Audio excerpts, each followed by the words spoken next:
Nako, pasalamat kayo. Wala si Senator Rodante Marcoleta dito sa impeachment na ginagawa nyo ditong kalokohan na to. Para sa akin, kalokohan to eh. Di ba? Kitang-kita naman lahat ng mga ebidensya eh, no? Biruin mo ha, i-impeach nila si Sara nakaraan dahil dun sa kurakot, dun sa education na ano ni Sara, nalustay daw. Ngayon, eto naman, pagmumura, pagbabanta sa presidente. Di ba? Yan, ganyan sila. Hindi nila malaman kung saan sila pipirme. Kung dito ba nila i-impeach si Sara o dito banda nila i-impeach si Sara. Di ba? Naghahanap na ng butas. Naghahanap nila ng lahat ng kasiraan ni Sara, ibibigay nila dito. Kung ako sa kataas-taasan dyan kung sino man hukuman dito, sana makita nyo kung ano yung ginagawa ng mga to. No? Yung mga whore na yan, sangkot ho yan iba dyan sa flood control issue. Hindi lahat maraming matino. Sangkot ang iba dyan. Ngayon, ang matamaan, bato-bato sa langit, huwag magagalit, no? Pero, hindi nyo mapapansin, sangkot ang iba dyan sa flood control issue. Malamang sa malamang, ang gusto nila mangyari, impeachment na yan. Kayo, naniniwala ka ba, loyalista, pati yung mga vlogger dyan, naniniwala ba kayo, ni isa sa congressman walang sangkot sa flood control issue? Hindi dito tinutukoy ang Duterte sa BBM, Hindi dito tinutukoy. Ang tanong ko, naniniwala ba kayo na isa sa mga congressman sangkot o hindi? Sangkot! At hindi lang isa. At hindi naman lahat. Tama? Ibig sabihin, ang karamihan iba dyan, sangkot sa flood control issue. At isa dyan, na sinasabi ni Pinky na 67 contractor. Ano ibig ko sabihin? Ano kinalaman ito sa impeachment? Ibig ko palang sabihin, yung mga nag-i-impeach dyan, yung mga bumoto kay Sara para i-impeach dun sa House of Representatives, ibig sabihin nyo malinis? Bakit nila in-impeach si Sara?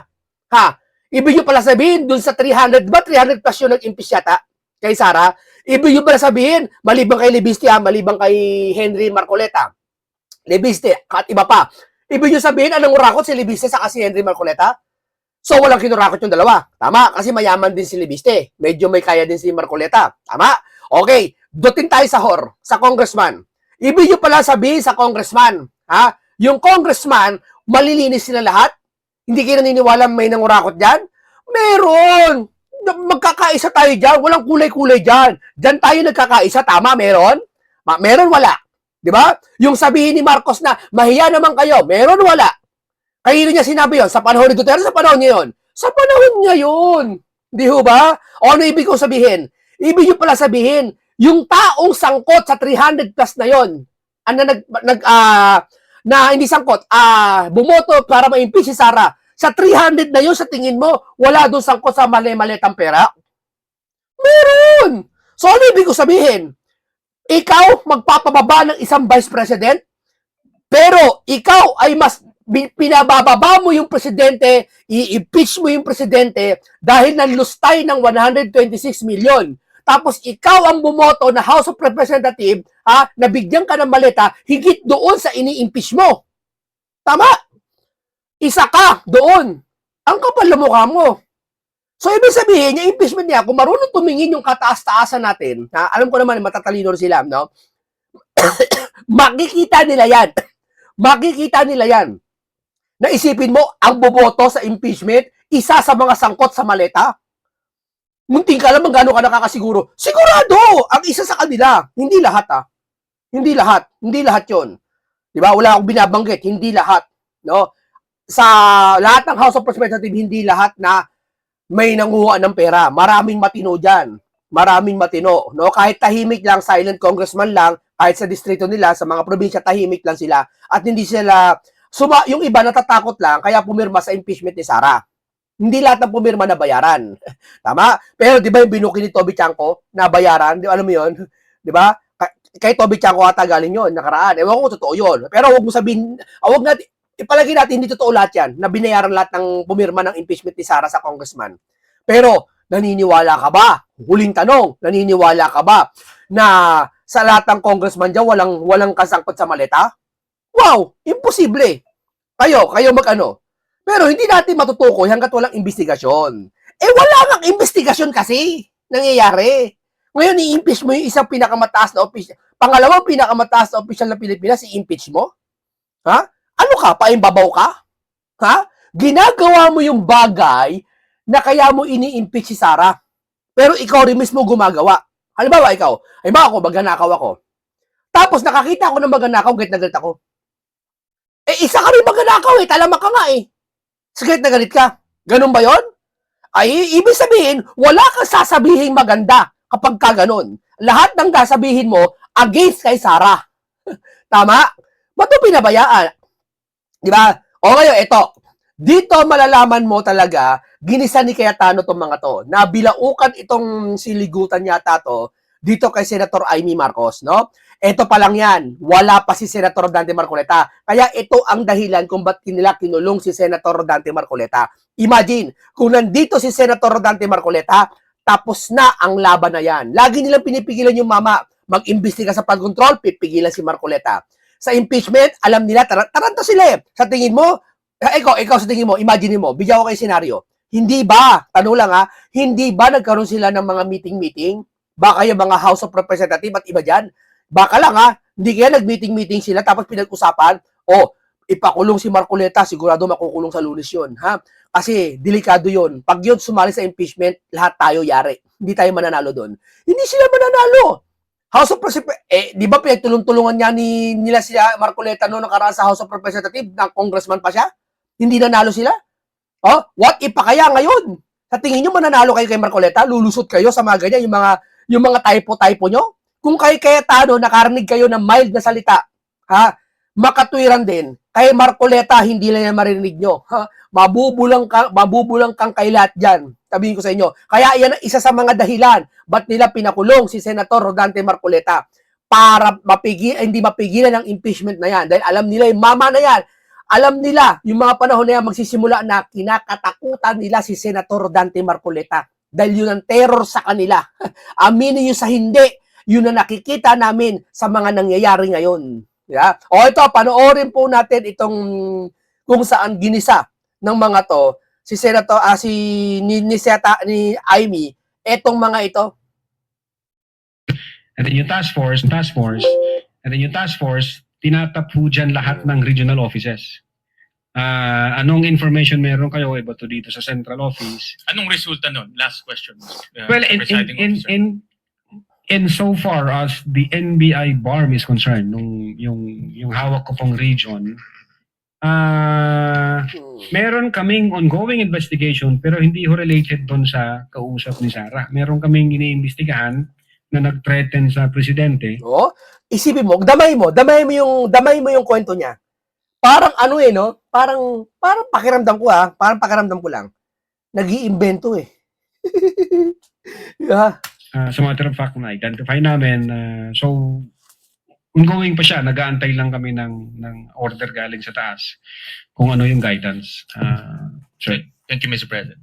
Thank you, Mr. Senate President. Noted and entered in the records. Senator Judge Alan Cayetano is recognized. You have 2 minutes, sir. Anong ginagawa nung isa doon?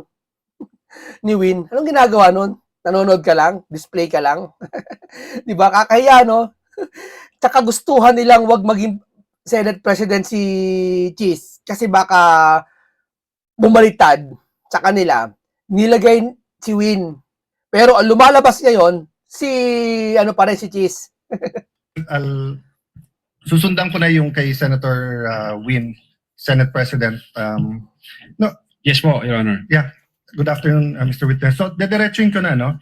So, what we're trying to figure out here kasi is, are you really investigating whether may threat kay VP Sara and whether she threatened the individuals mentioned, including the President? Or are you only investigating the video and finding kung meron siyang crime? So, I asked Agent John Mark Kalilum, hindi daw niya kinausap ang sabi ko PSG, pero PSC na sila ngayon, di ba? Presidential Security Command. So Opo. did you speak to the Presidential Security Command about the threat on the President? Your Honor, in terms of correspondence between the Presidential Security Command at yung NBI, ang makakasagot po niyan yung director. Kasi hindi ko alam kung may usapan po sila. Abogado ka dyan Dapat alam mo yan Hindi mo inalaman lang kung inausap yung PSCC, PSA o PSG. Kung may threat talaga yung Pangulo. Hindi, totoo lang. Yung sinabi ni Samak, nagmura si Sara. Sa nagmura si Sara, ikaan niya, nagmura yung president. Vice President yan, mantika. Ba, nagmumura? Yan ba talaga gusto maging presidente? Nagmumura? Kala mo kay lilinis, no? Kung murahin nyo nga magulang nyo eh. Yung mga Gen Z na gaano ngayon, nag-react, wag kayo. Ha? Yung iba sa inyo, kung murahin yung magulang, ha? Kung murahin yung relihiyon ng ibang tao, laitin nyo. Ha? Yung mga kapatid nyo, murahin nyo. Ganun-ganun na lang. Laitin nyo. Ano mas matindi? Nagmumura o laitin mo, kutsain mo yung relihiyon ng kapwa mo? Sige nga, ano mas matindi? Ha? Tapos kay Sarah, galit na galit kayo. Kay Sarah, normal yun kasi galit siya. Kahit sino mong psychiatrist mo tanungin, yung taong galit na nagbumura, nakapagbabanta, is galit. Dahil bunga ng kagalitan yun sa kanyang sarili. Although nagbabanta talaga, pero hindi yung banta na direct. Kung may conditional, kung may nangyari sa akin, saka mo ganun gurgurin. Halimbawa, gurgurin mo siya pag may nangyari sa akin. Ibig sabihin, imbestiga siya ng lahat. Hindi lang si BBM na iimbestiga mo kung talaga inutos ni Sara na gurgurin si BBM. Dapat imbestigahan nyo rin kung sino gugurgur sa Vice President. Kaya niya nasabi yun. Kaso wala eh, one-sided lang sila eh. Ang gusto lang na tignan, impeach si Sara, ang BBM, protektahan. Ganon, hindi. Sabay mo po protektahan yan. E paano kung may isang tao nagpapaaway pala? May ganon eh. May ganon eh. Mag-best friend ha, mag-best friend. Ha? Matagal mag-best friend. 20 years sila mag-best friend. Ba, isang araw lang dumating yung isang babae. Ha? Nag-away yung dalawang mag-best friend. 20 years eh. Nangyari yan sa pinsan ko. No? Mula pagkabata, mag-best friend sila ng pinsan ko. Di ba? Kadalasan best friend, pinsan eh. Pinsan buo ah. Babae. Mag-best friend. Nangyari yan. Nag-away sila dahil doon sa isang babae. Oo. Doon sa isang pinsan din namin nag-away sila. Napag-away niya, hindi nila alam sa isa't isa. Oo. Eh, syempre, hindi na nagkaroon ng investigasyon kasi syempre, ano naman yun, pamilya na naman yun eh. Ano ibig kong sabihin? Yung mag-best friend niya, nag-aaway eh. Ha? Ibig sabihin, presidente, pwede mapag-away ng sino man. Eh, paano kung pinag-away lang pala sila? Kung may parehas, may threat. May threat si Sara, may threat din ng presidente. Hindi ba iimbestiga mo? Teka muna, ba't nasabi ni Sara to? Na may threat siya. Tapos, pag may nangyari sa kanya, igurguri mo si BBM. So, ibig sabihin, hindi lang si BBM nag-threat, hindi lang si Sara nag-threat kay BBM, kundi si Vice President may threat din sa kanya na dapat alamin. Pero wala na silang pakialam doon. Ang pakialam na nila yung sinabi ni Sara. Pero yung sinabi ni Sara na may threat din siya pag may nangyari sa kanya, wala silang pakialam doon. Yan, sasabi ko sa inyo, selective justice. Dapat parehas kayo. Meron ho kasi kaming tinatawag na need to know basis. Ang focus lang ho namin Yes. The problem with your answers, witness, is that kung yan ang sagot mo parati, hindi mo inimbestigahan ng gusto. Di ba? Hindi niya imbestigahan ng gusto. Alam niya yan, tinanong niya maari yan, yung PSG na yan, tinanggi lang siguro. Yeah, discard din kasi siguro yan. Because you didn't get the information from your intelligence. You did not get your information from the task force. You did not get your information from the Presidential Security Group. Did you talk to the CIDG? Hindi rin. Your Honor, May you answer first. Did you talk to the CIDG? no, Your Honor. No. But nag-imbestiga din sila, di ba? I think so, Your Honor, kasi may state. Hindi mo alam yan? Umupo ka dyan, hindi mo alam yan, sir? Napakahalagang bagay niyan sa inyong depensa nyo. Hindi nyo alam yun? Yung pinagtatanggol nyo at pinaglalaban nyo na may threat ang Pangulo at si Sara nag-threat, hindi mo naman masagot yan? Ikaw naman, sir, oh. Kayo naman. Huwag naman ka. Diba? Yan ang hirap sa mga to eh. Nasanay silang ginagawa tayo ng gobyerno, ginagawa tayo eng-eng. No? Akala nila may eng-eng tayo. Hindi ho. Sila. So yun din yung tanong nga ng Senate President eh. Kung iniimbestigahan nyo talaga yung buo at kayo ang head at kayo dapat ang mag-imbestiga, bakit hindi nyo kinausap yung mga ibang nag-iimbestiga? Baka may alam sila na hindi. Yung usapan po na yan, it's a matter of intelligence. Hindi ko alam kung may usapan sila o kung wala silang usapan with the director, with the intelligence service, Your Honor. Yeah, I'll take that answer, but I think at least alam nyo yung nasa isip namin and what we want clarified. Secondly, sir, all of you, yung apat, you signed the February 10, February 2025 NBI Affidavit of Investigation. Tama po ba, di ba? Yes, Your Honor, our affidavit of Tapos investigation. kasama dito yung verification nyo, basically saying that based on the records, tama tong lahat. No? Verification ng ano po, Your Honor? Sa dulo, nag-sign kayo ng verification. Verification of non-forum shopping, Your Honor. Yes. And Opo. that, aside from foreign shopping, give me some latitude because Yung mga ganyang tanungan, tingnan mo, lulusot kay Senator Dante Marcoleta, mamumutla kayo kay Senator Dante Marcoleta pag yan nagtanong sa inyo. Di ho ba? Kaya tinanggal nila si Senator Marcoleta eh. Pero don't worry, magpakasaya na lahat sila dahil darating ang malaking katwiran sa buhay nila na hindi nila kayang salangsangin. explain the question. We read and understood its contents and the allegations therein are true based on authentic records. Yes, Your Honor. So may mali ba dito? Factually, wala. Na-review mo naman to. No? May konting typo dyan, which is Hindi normal typo, naman. factual. Sir, alam mo ba ibig sabihin ng typo? Kahit grade 1, sir, alam yung typo. Ha? Halimbawa, rally. Ha? Kung tinype mo sa computer, yung rally setang rally, R-A-L-L-Y, naging Riley. Nagkabaliktad yung Y sa L. O kaya, nasobrahan ng letter. Yun ang typo. Kung di ko pagkakamali, di ba yun ang typo? Pero word na napalitan mo, ano ba, doktor, naging lawyer, kasabi mo typo? As far as I'm concerned, Sino lahat po po ba yun. nag-prepare? Ang team po namin with the... Tapos pinapirma sa inyo? Hindi ho, kami ho nagtulong-tulong mag-draft ng affidavit of investigation, kung ano yung legal basis namin, and then we agree, and we concluded na ito yun. Then ito yun. someone And then, typed it up, then you signed. I asked this because nung tinanong ko kay Agent Mark John Calium, sabi niya, dito nakalagay conditional pero tingin niya absolute. You answered the same thing, it's absolute. Hindi kayo lulusot kay Cayetano. Si Kiko Matching nga eh. Nag-exam dyan eh. Bagsak eh. Di ba tinanong siya? Ay, mali. Mali siya. Di ba? Natatandaan niyo si Kiko Matching. Kinos exam niya. Mali si Kiko Matching eh. Hindi niya lumusot dyan kay Cayetano eh. Kaya nga yung mga hindi lumulusot kay Cayetano, pati kay Marcoleta, inaasar nila sa social media eh. Wala sila mapanumpas eh. Keso inaasar si Cayetano daw si Cayetano daw binabae, si Marcoleta daw, Marcobeta. Inaasar nila eh kasi hindi sila makalusot sa salita. Yeah. Pero dito nakalagay conditional. the utterances itself, Your Honor, is what we called event-based condition, ang classification namin. Okay. Yun So, yung utterances, Your Honor. I'll take that answer. I think mas factual yun. But sa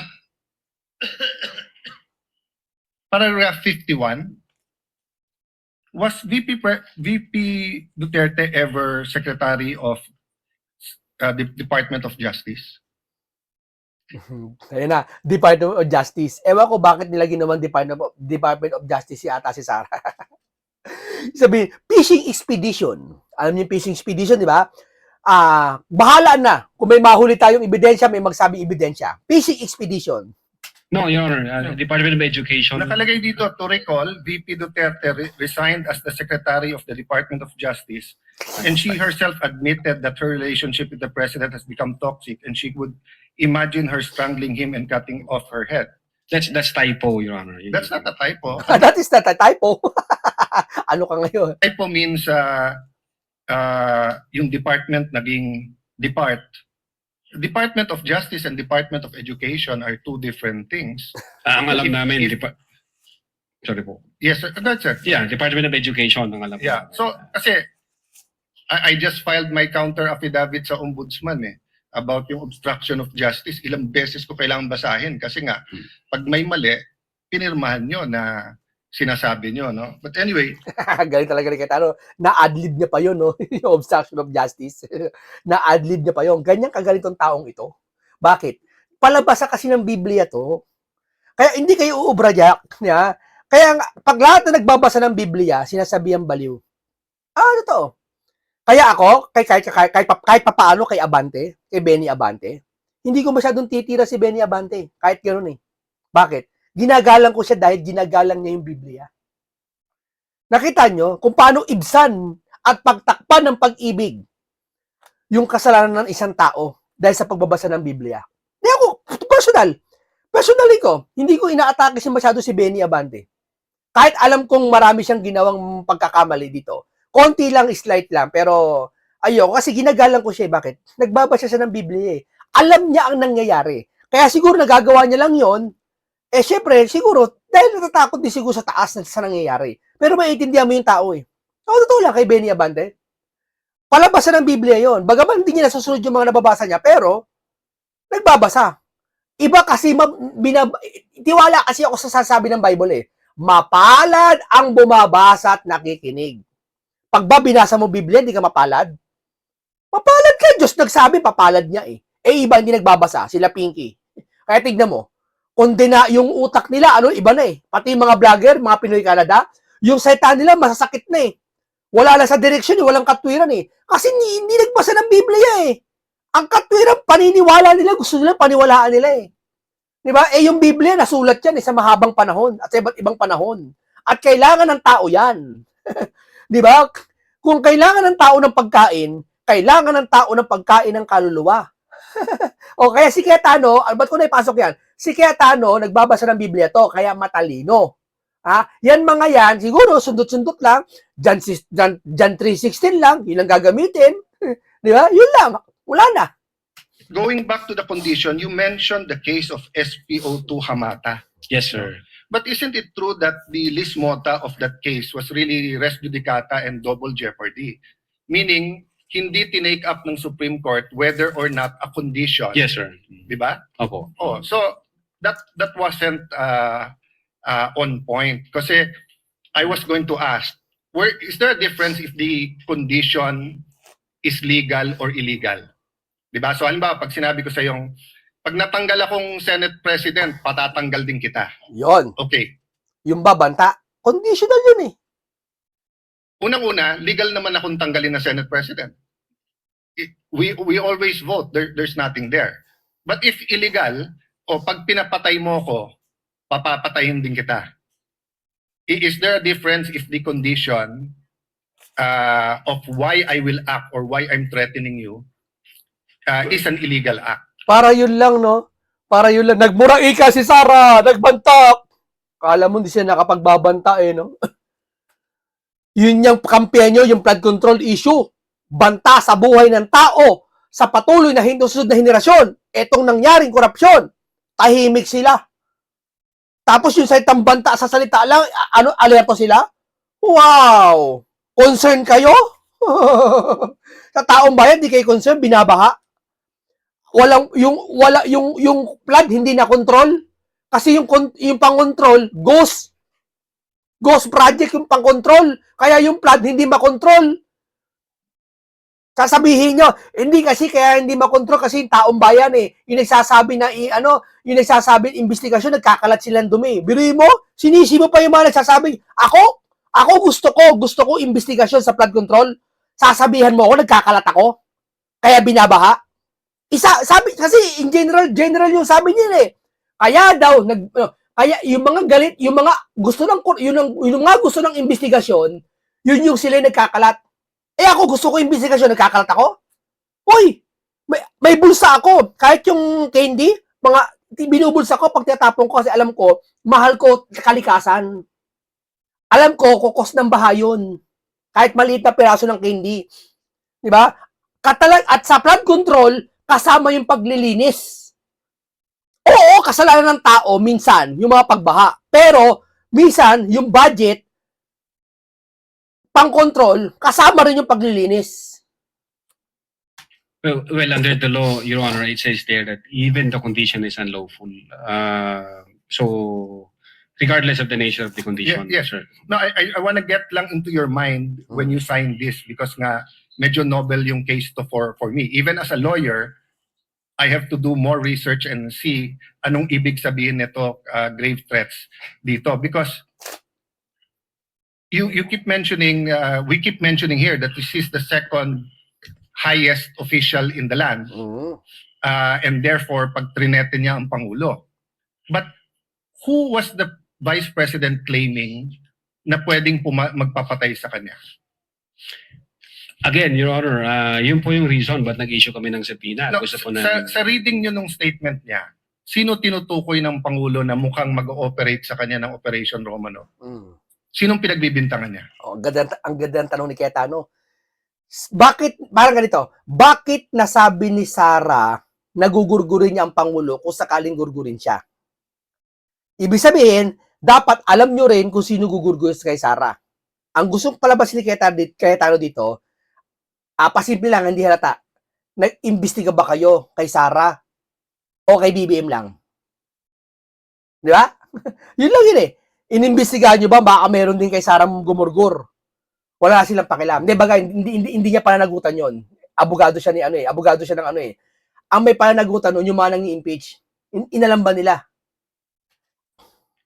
Well, una, kung ang pag-uusapan Romanov, Your Honor, ang alam namin na unang nagbigkas ng Romanov ay si Mayor Baste yata noong January 2024. Other Yes. than, That's irrelevant. Ang question ko, in the mind of the Vice President, sinong pinagbibintangan niya na pwedeng magpapatay sa kanya?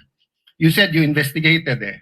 So mahaba na testimony niyo ni Agent John Mark. So of course, kasama sa investigation niyo, sino sa mind ni Vice President magpapapatay sa kanya?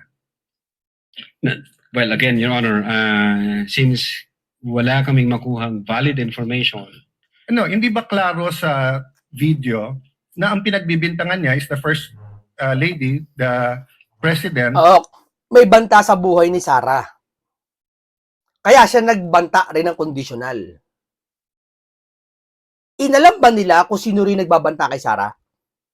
And the Speaker of the House. So sabi niya, pag pinatay ako, patayin mo silang tatlo. Ibig sabihin, may banta rin si Sara. Tama? Invento man hindi ni Sara yon, dapat imbestigahan kung sino. Paano kung totoo yun?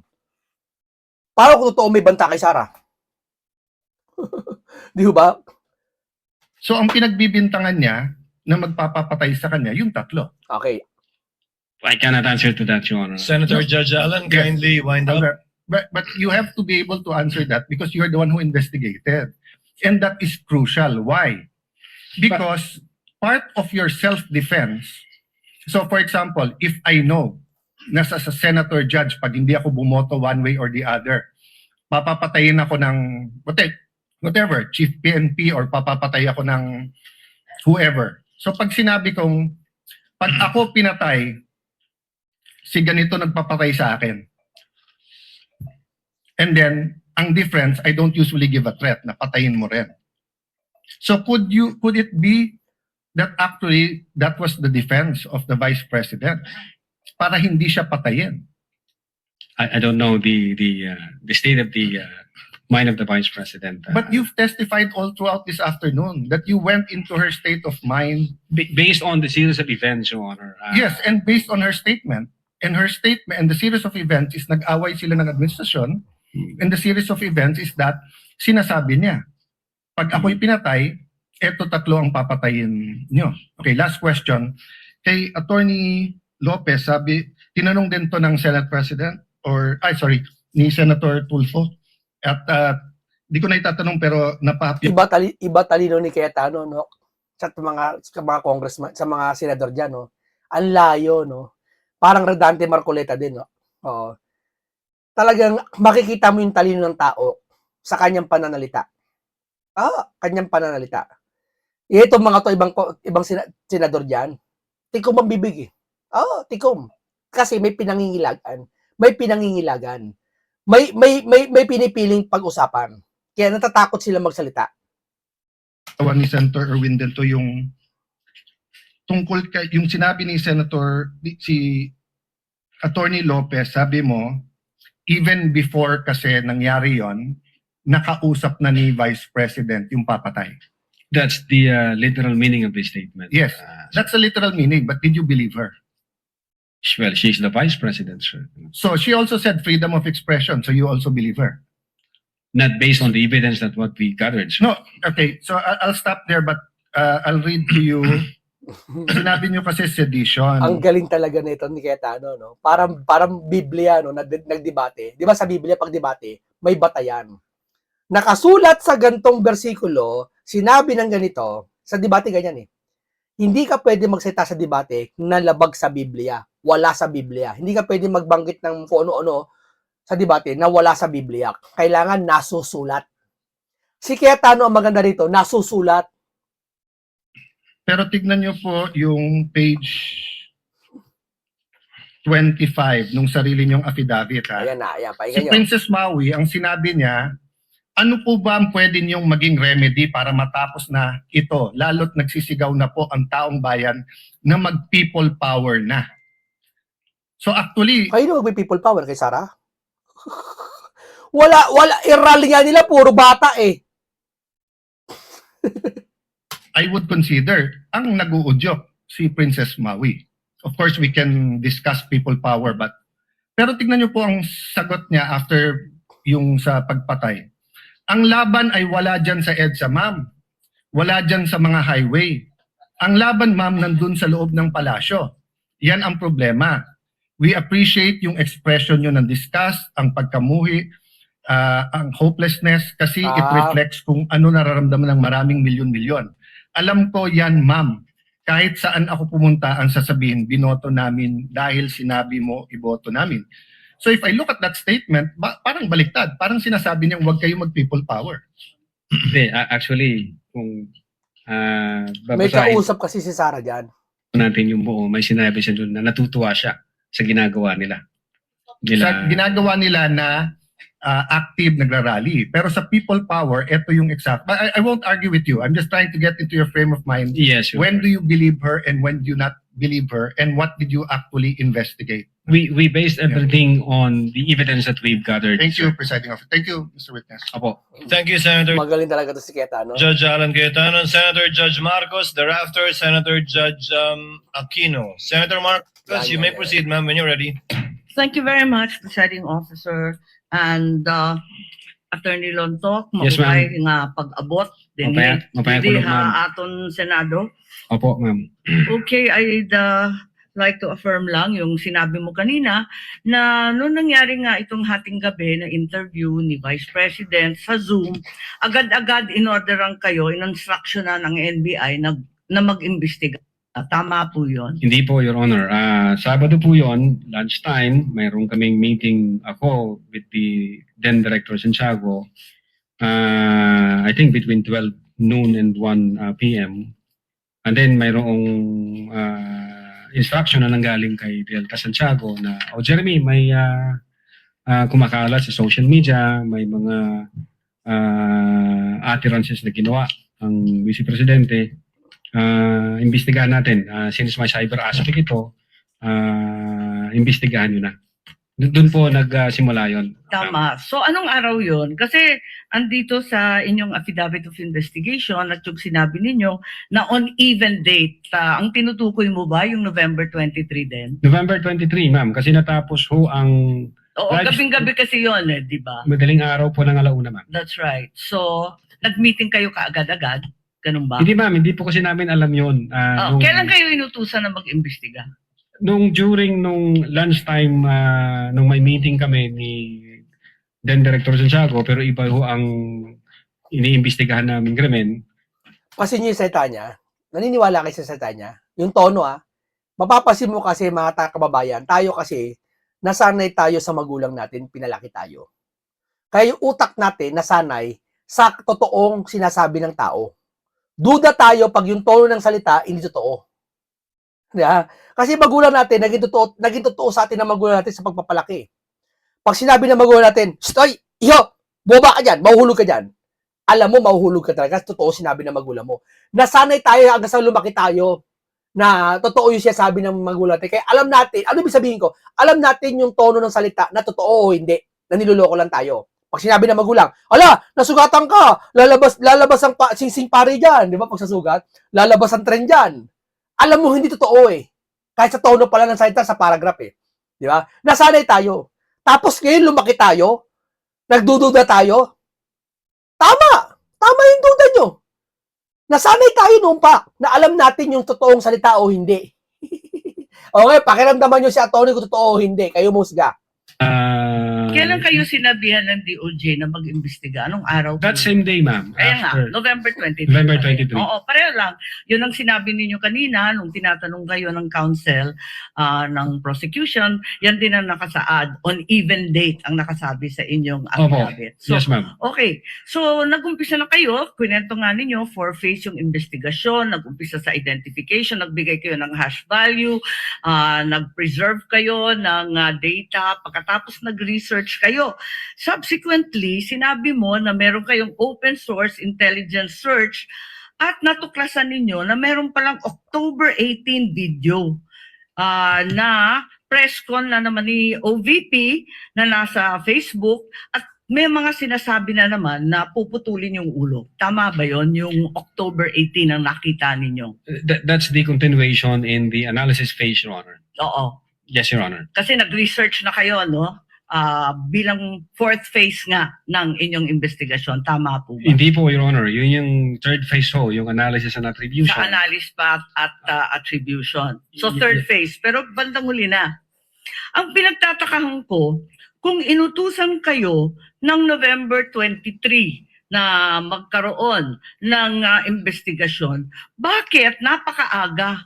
November 6, 2024, a subpoena was issued to ABS-CBN requiring them to submit an authenticated copy of the video pertaining to the 18 October press con. Nandito to sa affidavit ninyo, nasa page 8. Yan ang gusto ng Big Fish. Pag-usapan yung impeachment, ilihis sa flood control. Yan ang gusto ng Big Fish. November 14. Kung inutusan kayo noong November 23, ang ibig ba sabihin, November 6 pa lang, minamanmanan na si Vice President? Iniimbestigahan na siya bago pa yung Zoom conference sa Kongreso? No, Your Honor. I believe that's a typo yung date. Kasi Sorry? that's a typo, Your Honor, yung date. Kasi makikita doon yung date noong appearance Typo na naman. ng taga-ABS-CBN, which is consistent ho siya doon sa ibang initial Kailan ng ba yung subpoena. appearance? Kasi hindi ko nasusundan yung timeline ninyo eh. Can I- Parang yung November 23 yung utos, pero November 6 pa lamang may subpoena na. Ba't nagkaganon? Typo ho yan, Your Honor. Hindi ho yan November Typo 6. na naman katulad ng Department of Justice. Typo na naman, no? Ang galing nito, eh, no? Typo na naman? Ha? Ibig sabihin, ganyan kayo ka... Alam, kasi, sir, huwag kayo sa susunod magmamadali, ha? Ang pagmamadali talaga, sir, palabo-labo, ha? May nakakalimutan, may nakakaligtaan, ha? Nagkanda rambol-rambol. Dahilan. Nagdataon, nagdadahilan, nagkakamali-kamali, ha? Ingat kayo sa susunod, ha? Next time, pagbibigyan kayo namin, ha? Pagbibigyan kayo namin. No, Your Honor. If I may refer to my notes, Okay. Your Honor. Oo, pakita mo na lang sa akin kasi nahanap ko hindi ko masundan eh. Okay. Okay, maraming salamat po sa iyo. Ang galing talaga ni Alan Cayetano at ni Senator Amy Marcos. At kay Senator Dante Marcoleta, kinakatakutan na makapunta sa impeachment na yan. Baka makalaya, biglang pumunta diyan at mag-isa lahat sila. Na takot sila dumating si Dante Marcoleta diyan, no? Maraming salamat at ito'y komentaryong punong-puno ng karunungan at kaalaman at makabuluhan talakayan, lesson learned at marami kayong bagong nalaman, no? Ingat lagi kayo. Paalam po sa inyong lahat.